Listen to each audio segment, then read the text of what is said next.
Hello and welcome. As we move deeper into December, there are several critical updates affecting Social Security recipients that deserve your attention. Some of these changes will put additional money in your pocket, while others might leave you wondering why your increase feels smaller than expected. The gap between these two experiences is more significant than many people realize, and understanding it could make a real difference in how you plan your finances. With inflation still affecting daily expenses and healthcare costs climbing once again, every dollar in your monthly benefit carries extra weight. Whether you're receiving retirement benefits, Social Security disability insurance, survivor benefits, spousal benefits, or supplemental security income, December brings a unique combination of scheduling changes, benefit adjustments, and system-wide improvements that could impact you directly. This time of year should bring peace and celebration, but the reality is that millions of Americans are carefully monitoring their financial situations. Knowledge truly is power when it comes to navigating these changes successfully. Before we dive deeper, I'd like to pause and ask you something. What weighs more heavily on your mind right now? Ensuring your payment arrives exactly when you need it, or feeling confident that Social Security will remain secure for years to come? Take a moment to share your thoughts in the comments section. Your perspective matters, and you might be surprised how many others share your concerns. Sometimes just knowing we're not alone in these worries makes them feel more manageable. Let's address the most immediate concern. When exactly will your December payment arrive? This month's calendar creates some interesting variations from the typical schedule, and there's one particular quirk at month's end that catches many recipients off guard. For SSI recipients, your December payment will be deposited on Monday, December 1st. This follows the standard first-of-the-month timing that SSI recipients expect. However, here's the twist that confuses countless people every single year. Because New Year's Day falls on a Wednesday and qualifies as a federal holiday, your January 2026 SSI payment will actually arrive early on Tuesday, December 31st. This early payment causes considerable confusion. When people see two deposits hitting their account within the same calendar month, many assume there's been an error, a duplicate payment, or some kind of unexpected bonus. Let me be absolutely clear. This is not a mistake, not extra money, and not something you need to report or investigate. This is simply the Social Security Administration's standard procedure for handling federal holidays. The agency always moves payments forward when the scheduled date falls on a weekend or holiday, never backward. So you're receiving your January payment slightly early to ensure you have access to funds when you need them. For those who started benefits before May 1997, if you began receiving Social Security benefits before May 1997, or if you receive both traditional Social Security and SSI simultaneously, your payment date this month is Wednesday, December 3rd. This group follows a separate schedule that's been in place for decades, predating the birth date system used for most other recipients. For birthday-based payment recipients, the majority of Social Security recipients fall into this category, with payment dates determined by your birth date. Here's how it breaks down for December. If your birthday falls between the 1st and 10th of any month, your payment arrives on Wednesday, December 10th. If your birthday falls between the 11th and 20th, your payment is scheduled for Wednesday, December 17th. If your birthday falls between the 21st and 31st, your payment will be deposited on Wednesday, December 24th. Yes, that final date is Christmas Eve, which could prove especially helpful for families managing holiday expenses this year. Having those funds available right before Christmas might ease some of the financial pressure that often accompanies the season. Complete December. Schedule at a glance. December 1st. SSI payments. December 3rd. Pre-May 1997. Recipients and dual beneficiaries. December 10th. Birthdays 1st to 10th. December 17th. birthdays 11th to 20th December 24th, birthdays 21st to 31st December 31st, January, SSI payment, early due to New Year's holiday. Timing and deposit details. Most recipients find their benefits deposited around midnight Eastern Time, though this can vary slightly depending on your financial institution's processing procedures. If you use Direct Express, your funds should load on the scheduled date without delays. Banks and credit unions have different internal systems, so some may post deposits a few hours earlier or later than others, but the funds are guaranteed to be available by the official payment date.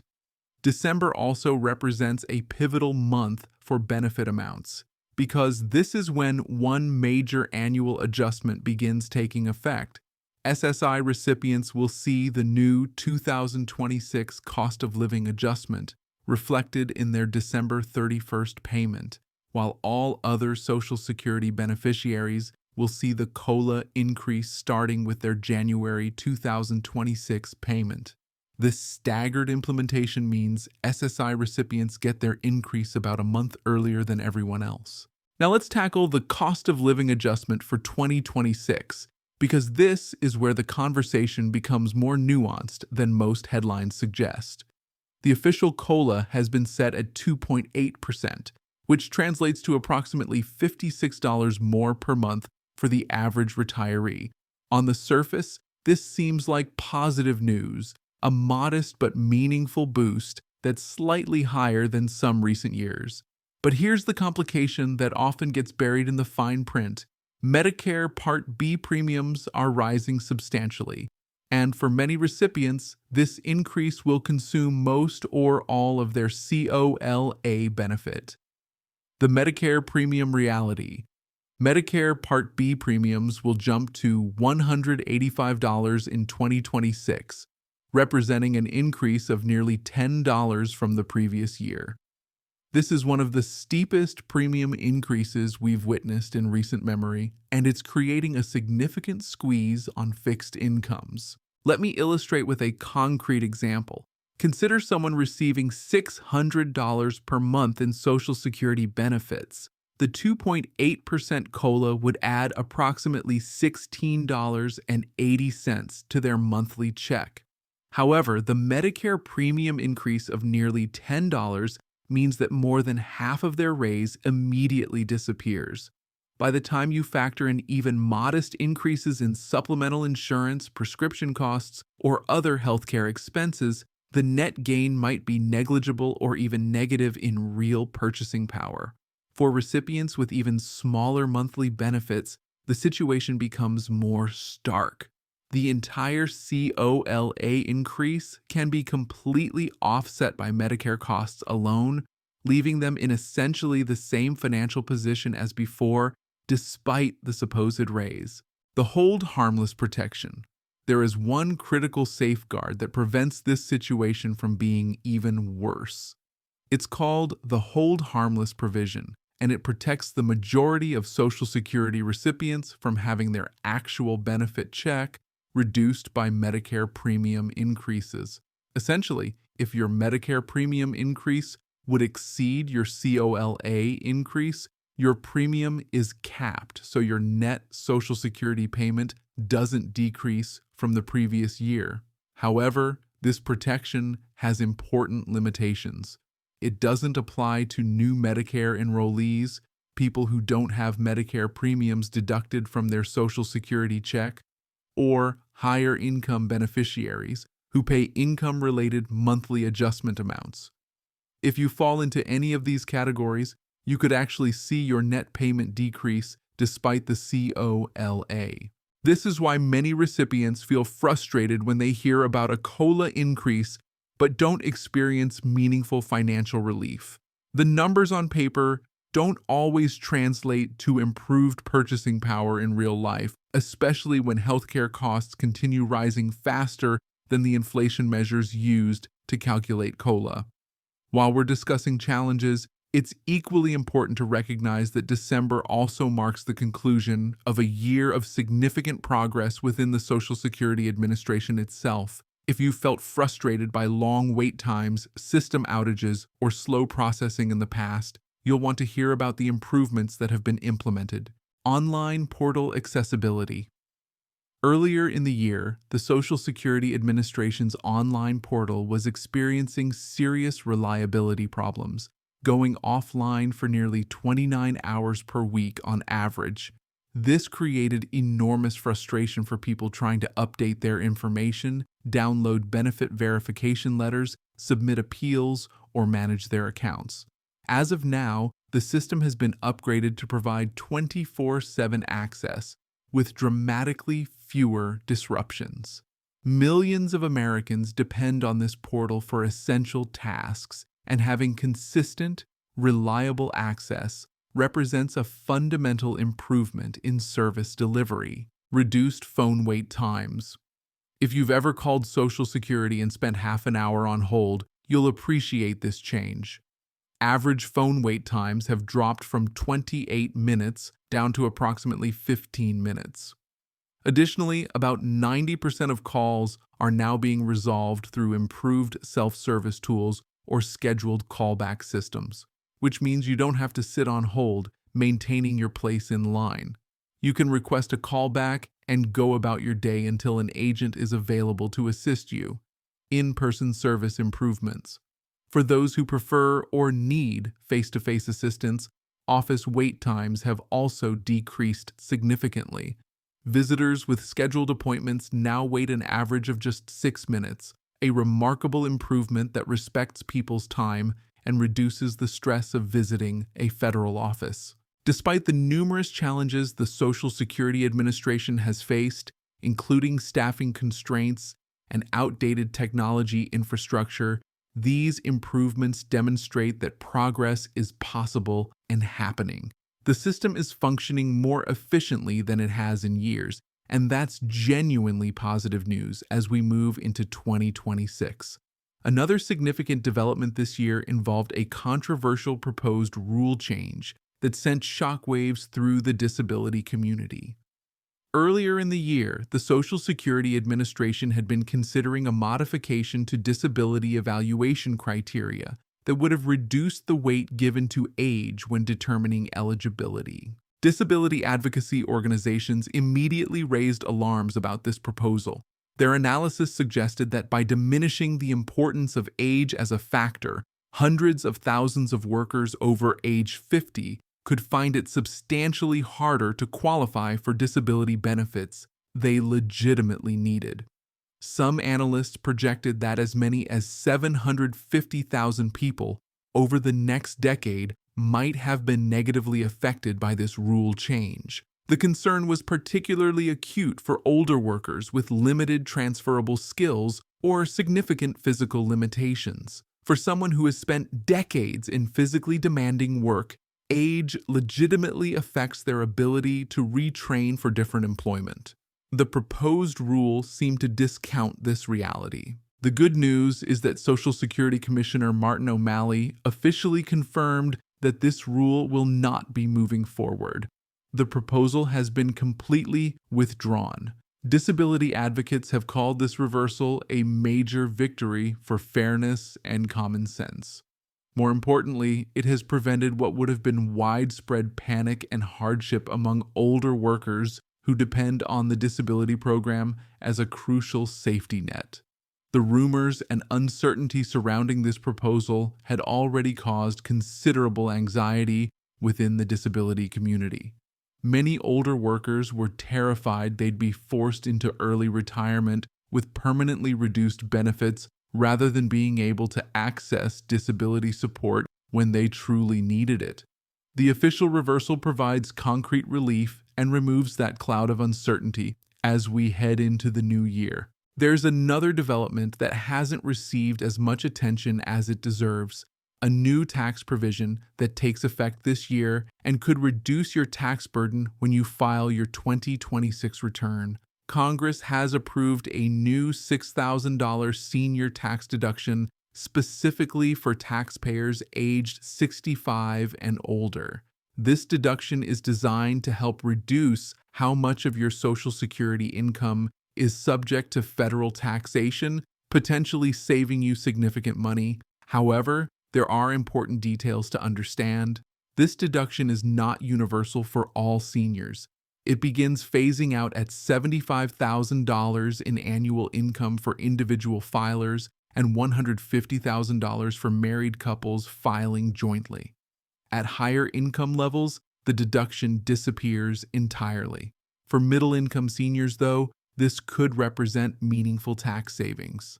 Some financial planning experts estimate that eligible recipients could save upward of $1,000 or more annually, depending on their specific situation.